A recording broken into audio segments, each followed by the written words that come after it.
Jingle bells, jingle all the way. Oh, what fun it is to ride the one-horse open sleigh. Hey! Jingle bells, jingle all the way. Oh, what fun it is to ride the one-horse open sleigh.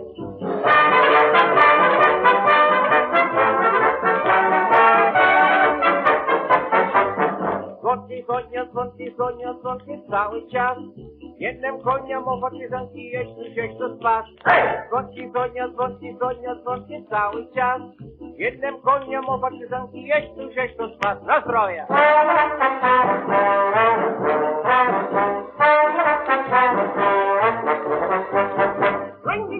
Ring the glocken, ring the ears too. Ah, what's lost is this too far, and I'm start up and slipping. Hey! Ring the glocken, ring the ears too. No, what's lost is this too far, and I'm start up and slipping.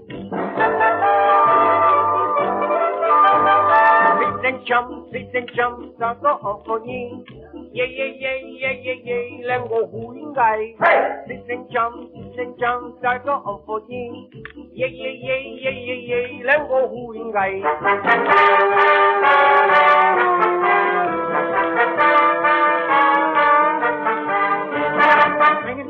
Klingenden, klingenden ganzen Weg. Euer Spaß ist das, nothing for the Schlitten zu fahren. Ring mir Glocken, ring gladly the whole day sleep. Oi, what glad we are having riding in the one-horse sleigh open.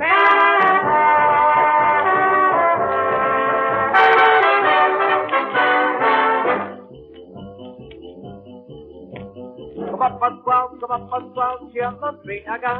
But if I think about all, come on, Frankie, Gully up on some Frankie. Hey! Come up, Pasquale, chiama Friaga.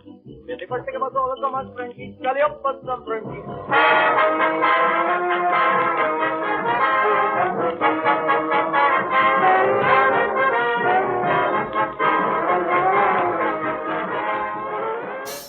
Well, good afternoon, everyone. I'm Scott from the Old Curiosity Shop. And today, the day after the 4th of July, we are simply having a wonderful Christmas time. The thermometer and the calendar doesn't say Christmas, but my kitchen counter does. Oh, I just have a few things here I thought you might like. Some glass and some other decorations. Not a whole lot. I'm not going whole hog this July 5th. But 6 months from now, and we're going to need all of this stuff again, and boy, oh boy, we're going to be entertaining this autumn season and this holiday season like we've never entertained before. You can't wait to have your house filled with family and loved ones, or even just to have a neighbor over for a cup of coffee and some Christmas cookies. We're going to be able to do it this fall. Of course, I know we're all still being careful and remaining safe. I know I am. Hope you are too. But let's dive right in and take a look at some things that I'd like to offer you up. Offer you up? That I'd like to offer for sale for Christmas in July. Okay, now normally I would say today's cup of coffee is brought to you by... A cup of coffee, a sandwich, and you. A cozy corner, a table for two. But there isn't any coffee in that cup. Oh, I just didn't make any today, that's all. But it is the Harlequin pattern. 1930s. I love it. And it's just empty right now. Oh, I don't have any eggnog. Okay, everything that you see here is currently listed in the Old Curiosity Shop for auction, except two things. I'll just go ahead and tell you. Those two Christmas trees right there. Now, one is going to be for sale and one is not going to be for sale. Talk about them at the end of the video. But first, let's look at the glass over here. I had bought and sold this 1960s sort of waffle-looking textured glass before. I think this stuff is Italian made. I've known the name of it in the past, but can't remember it now. Now that looks like a pie plate, but I do not believe that that is tempered glass. I wouldn't put that in the oven. There's no uranium in it. It is sort of like a 1950s, 60s kind of thing. And I think there are lots of different forms. You can find dessert bowls and other things to match it. There was some gold around the rim there, which is pretty much worn off. But be creative with that. You could still do lots of serving of Christmas goodies in there. Really like the color of that and the texture. And that's definitely something that would be mid-century. Let's see. From about 1970. Yeah. Now, you know, sometimes I kind of poo-poo some of the patterns by the Indiana Glass Company. But I do like their Windsor pattern, and that's what this is right here. It's odd, though, to me. I don't like it in their 1970s Carnival. But I do like it when it comes in ice blue and this sort of ice green color. I just think it's pretty attractive. And it does remind you of really pressed glass, you know, from the Depression era or before. Nice pretty green color there. Again, you could do a lot of serving with that fancy dish. And there are lots of little points around the edges here that have a tendency to be chipped.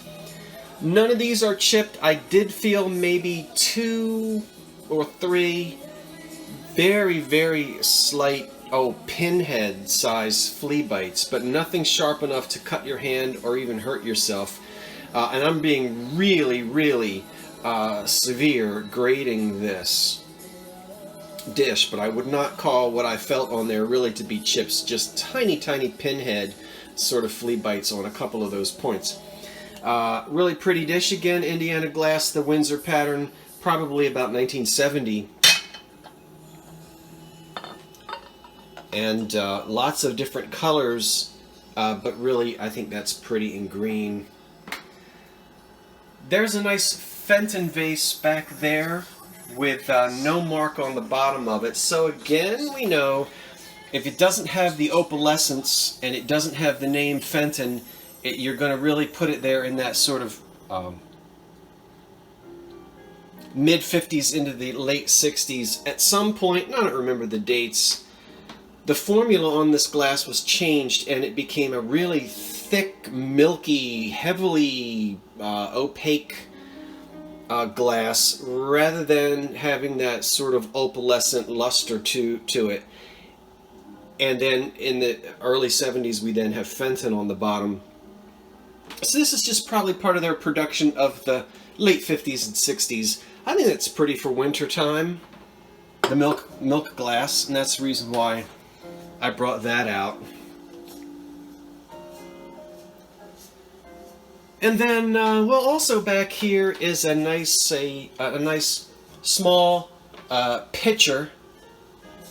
I like it because, you know, sometimes these things are extremely heavy on their own, and you fill them up with liquid and you can't even lift them up.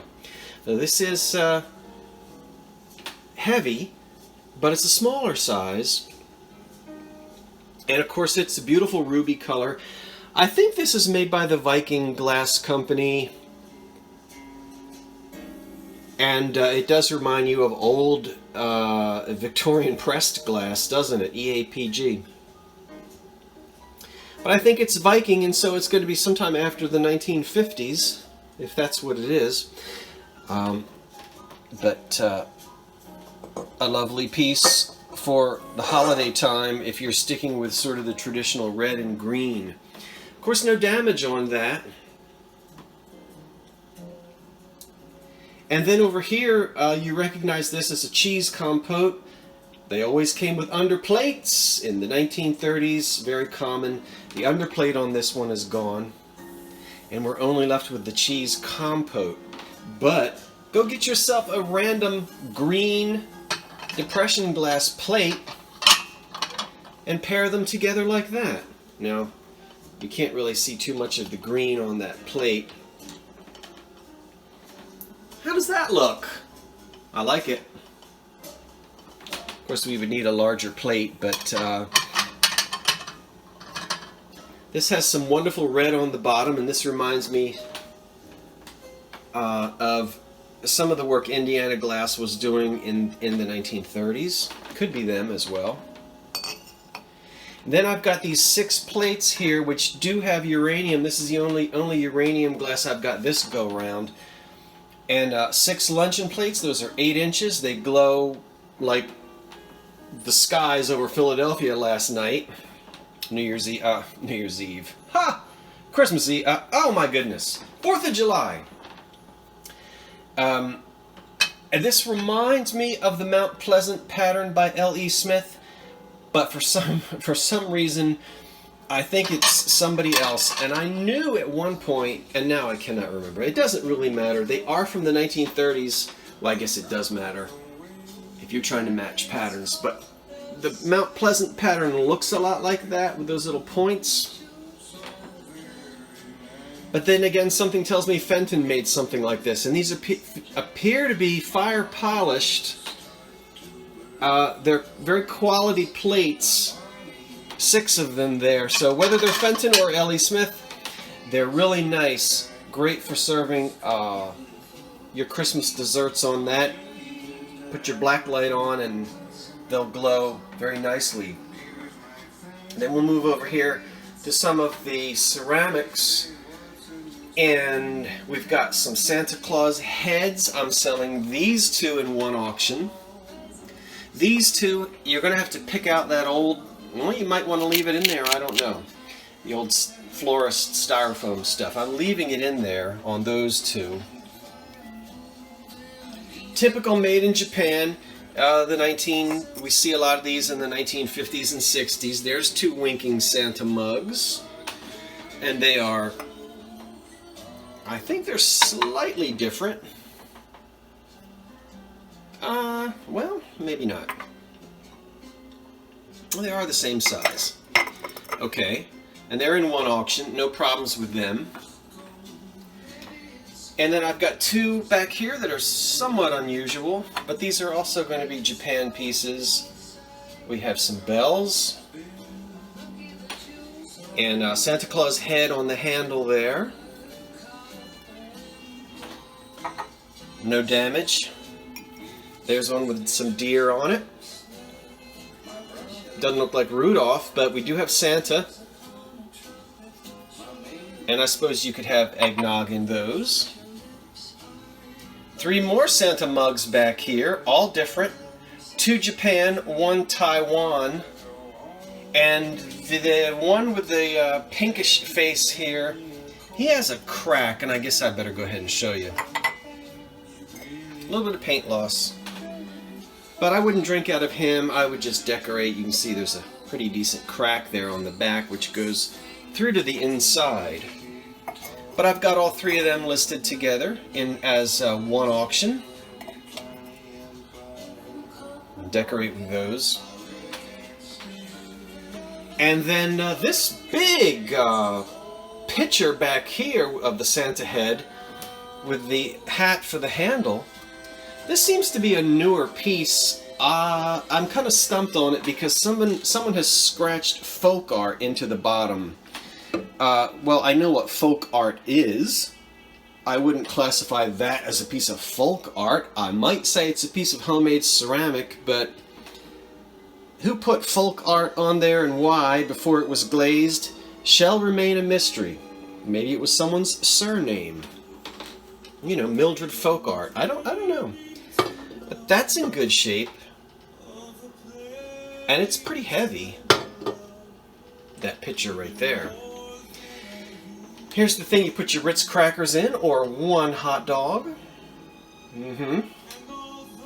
Or a bratwurst, or whatever you'd like. This is, I think the Ritz crackers fit right down in there. There's Santa on his sleigh. With his deer on both sides. Nothing on the bottom. That could even be a toothbrush holder. And then sort of cotton or linen, I don't really know, but that looks like something that someone made at home. They probably got a kit and had to sew it together. We'll pull him out there. Santa Claus doll there. There are no rips or any tears on him, and he's pretty clean. Let me see. Nope, doesn't smell like anything that it shouldn't smell like. It's kind of hard sometimes to tell with these. Sometimes they look like they're from the 40s or 50s, but they're actually from the 1970s. Now, I'm going to say that he's on the old side. That's kind of an old-fashioned face there. And I'm not really good at telling you what fabrics are made out of, but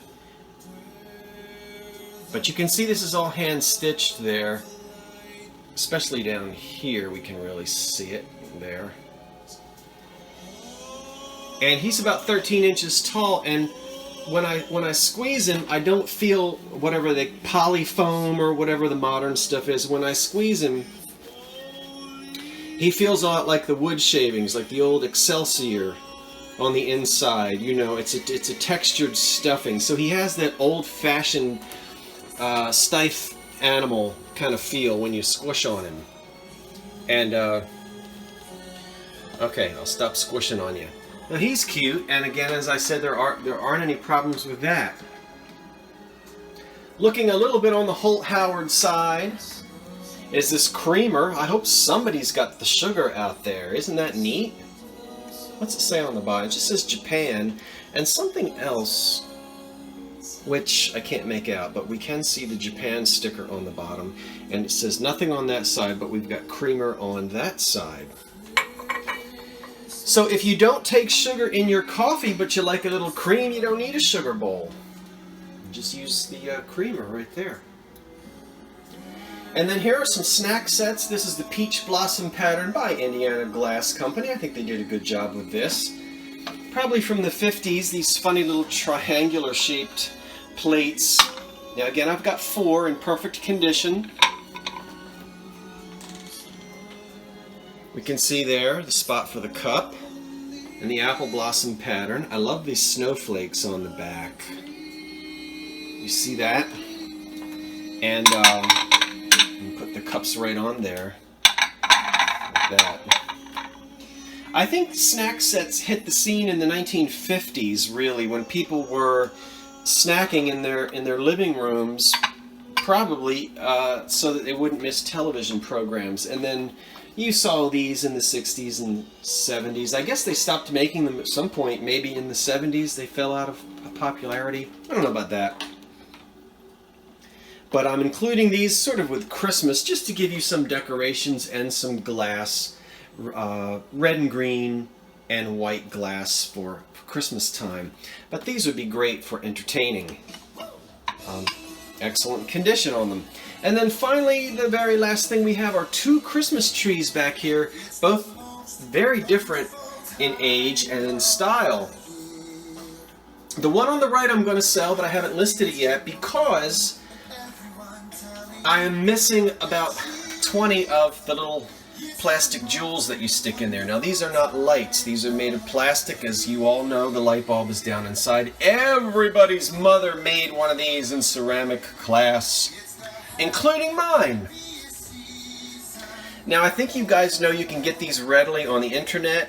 A few years ago I could find these at the big box craft stores.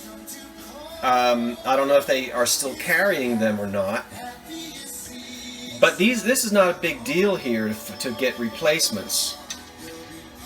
So I've not decided yet, should I just go ahead and sell it? Most of the missing plastic pieces, well, you can see, missing a lot. I may just go ahead and sell it and let somebody else figure out how to find them, which is not difficult. You can also, this one has the place for the star on the top. A lot of people love it when you can have the star on the top.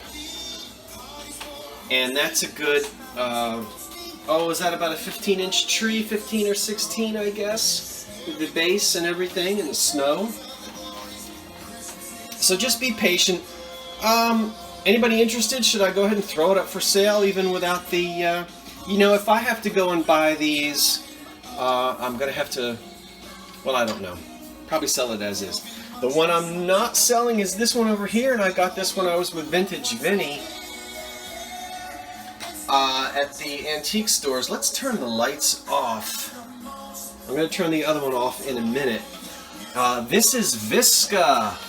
Yes, and these old trees hit the scene in the late 30s. I've seen advertisements from 1938 in the Sears catalog for these wonderful old trees. I have a smaller one that I've had for quite some time.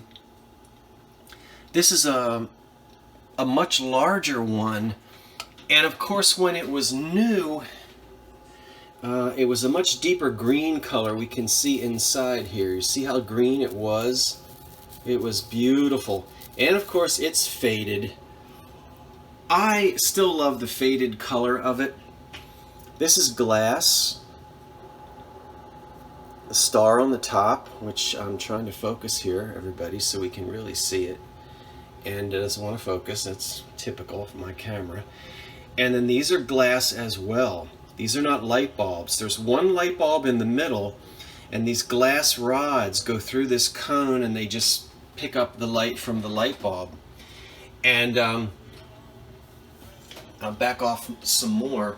I only paid $15 for that, which was amazing. And the reason why I got it for $15 is it had no base. That was missing.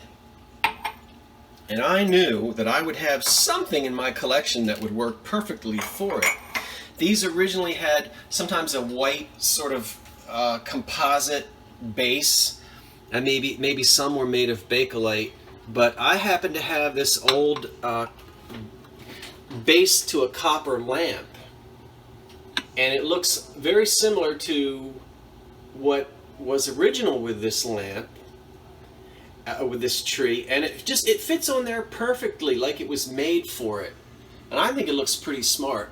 So $15 was fantastic for that tree. And again, this is going to date to the late 1930s, and it is in pretty remarkable condition for its age. These things don't normally hold up very well over time, and you'll see that again 6 months from now in my own Christmas decorations here at the house. Well, everyone, that's it. I hope you enjoyed my quick little Christmas in July. It's kind of fun to bring it to you and think about the wonderful holiday season that's not right around the corner, of course. We're going to have lots of summertime fun before we get into the holiday decorating and entertaining season, but I hope you're looking forward to it as much as I am this year. Merry early Christmas, everyone. I'm Scott from the Old Curiosity Shop. If you see anything you like, you can find it in the shop, the description box. The link to the shop is in the description box below. Once again, thanks for watching, everyone. I hope you're well. Happy 4th of July and Merry early Christmas. So long for now.